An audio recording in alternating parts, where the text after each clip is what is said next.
Hey everyone, thanks so much for coming virtually to my talk.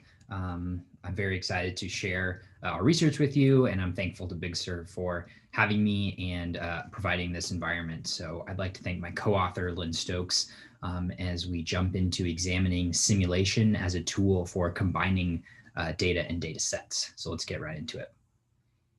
For our talk today, for my talk today, I'm going to talk first about the background and what motivated us, and then talk about some of the linkage, sort of the theory and the estimation procedures that are needed. And then I'll discuss the simulation as well as opportunities in the future. I hope that my talk can be an example of a case of simulation for data combination that might be useful to others moving forward. So NOAA, the National Oceanic and Atmospheric Administration in the US, estimates fish catch all over the US, and our data is from the Gulf of Mexico. And so specifically, NOAA is interested in figuring out how to estimate recreational angler catch better. So commercial catch is fairly straightforward to estimate because it's more regulated, but that's not the case for angler catch, for recreational angler catch. The general traditional method that NOAA has implemented to estimate the catch is through the use of two probability samples. The first is a dockside intercept, in which the NOAA estimates the average catch per trip. The second is a address-based survey sent through the mail that asks anglers how often did you go fishing in the last couple of months. And so by multiplying the estimate of average catch per trip times an estimate for average number of trips, NOAA can arrive at an estimate of total. In 2017, though, the National Research Council recommended that NOAA implement electronic logbook reporting, which I'll refer to as ELBs, to replace just that address-based survey. And this is in response to low response rates on that address-based survey, as well as recall error that arises when someone is trying to remember how many fishing trips they went on the last couple of months. So these ELB reports are voluntary by captains. And so it's actually going to comprise a non-probability sample. And so we have data from a pilot study in the Gulf of Mexico in 2016 and 2017. To combine now, so we still have the dockside intercept, but we now, instead of the mailed survey, we have the self-reports. So we've got a picture here. And so the self-reported trips can be thought of as these little boats with an R on them. So it's a non-probability sample. And the dockside intercept still remains a probability sample, these red dots here. So combining them actually constitutes a capture-recapture program, sampling program. And so, and it's cool because valid estimation in a capture-recapture setting only requires the recapture sample to be a probability sample. And that recapture sample is the dockside intercept, and the capture sample is those reports. So this fits into it. However, we need to link the trips in the reports. So the intercepted trips must be linked to the self-reported trips somehow. And there's estimators that have been generalized by Liu et al. From the capture-recapture scenario to this scenario for catch. But it turns out that it's actually really hard to link trips, linking reports and intercepts. And that's for a variety of reasons, including reporting errors by the captains. Captains have to report a lot of statistics about the trip, such as number of anglers, specific species, catch and release, lots of things like that. There's device errors as well. Sometimes the devices were in the wrong time zone, so they might be off in terms of time by a few hours. As well, there's no really solid unique identifier between the two data sets. So that caused us to turn to record linkage to link the trips. So as many of you know, record linkage is an algorithm. It can be probabilistic or deterministic. And it uses information from both or all the files that you're trying to link, which should agree if two records truly form a match. In general, in probabilistic record linkage, which we will look at, a score is assigned to any potential links according to what level of agreement the linking variables have. And this comes a lot, the the classic literature is the Felge-Center paper on this and their method.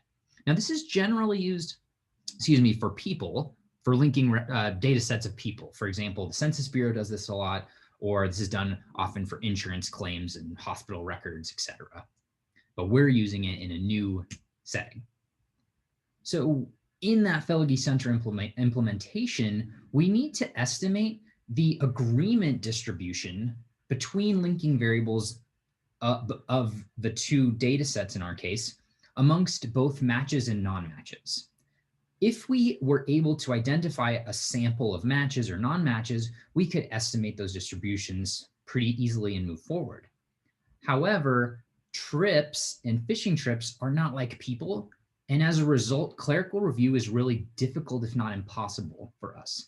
The reason is that if I'm observing two records that refer to a person, I might be well able to determine if two records refer to the same person, but the name is misspelled, or the date of birth is off by 1 day or 1 year. I might feel better about saying, these two records don't perfectly agree, but they should match, for example. I can't do that as well for fishing trips. That's because they exist in some sort of error space that I'm not familiar with. So if a captain reports a trip with 10 anglers and they caught 47 fish and released 59, is that similar to a trip that landed and was intercepted 20 minutes later with 9 anglers and 45 fish that were caught and then the same number released, right? So it's a little bit harder. So the way that we kind of get around this to implement record linkage is we follow Bell et al. And say their method is to assume any potential links that agree on all but one linking variable is a set of true matches, and I can estimate the agreement distribution amongst that linking variable. And then they do this for all the linking variables one at a time. And then the non-matches are just the combination of all the potential links. Here is a distribution of record linkage scores after we implemented our algorithm. Generally, we would prefer a score distribution to be bimodal and right skewed, which would allow us to easily choose a threshold cut point. So the threshold cut point, potential links above that threshold, we can declare as matches. Links below, we can declare as non-matches. But without clerical review, it's really hard to determine that threshold cut point, especially because there's this distribution is not bimodal. There's no good way for us to estimate false positive and false negative if I can't take a sample and estimate those values. So we decided to implement a simulation in this case.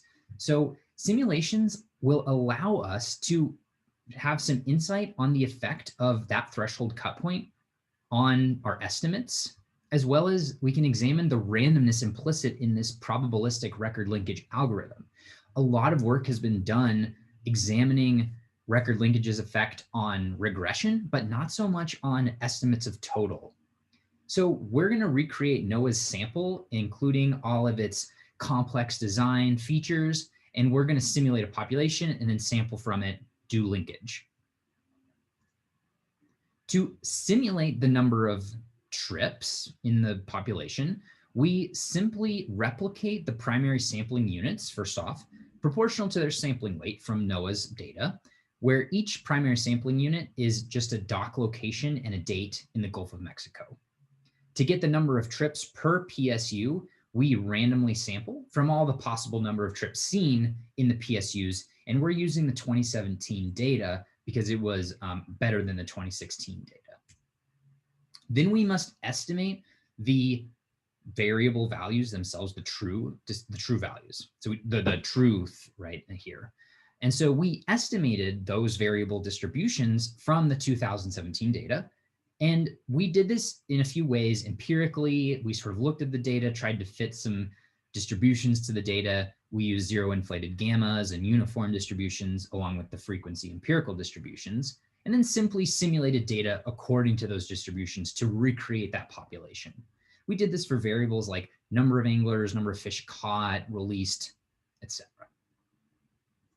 Then we needed to simulate the reported variable values. So you can think of the truth as the dockside intercepted variable values, because that is our sort of gold standard. And the reports are these voluntary things that the captain is reporting. And so we're going to assume that there's some measurement error there.